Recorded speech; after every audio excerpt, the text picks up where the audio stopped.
Naquele estradão deserto, uma boiada descia pras bandas do Araguaia pra fazer a travessia. O capataz era um velho de muita sabedoria.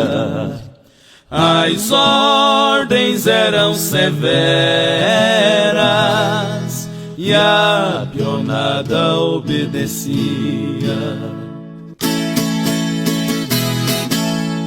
O ponteiro, moço novo, muito desembaraçado, mas era a primeira viagem que fazia pra esses lados. Não conhecia os tormentos do Araguaia afamado. Não sabia que as piranhas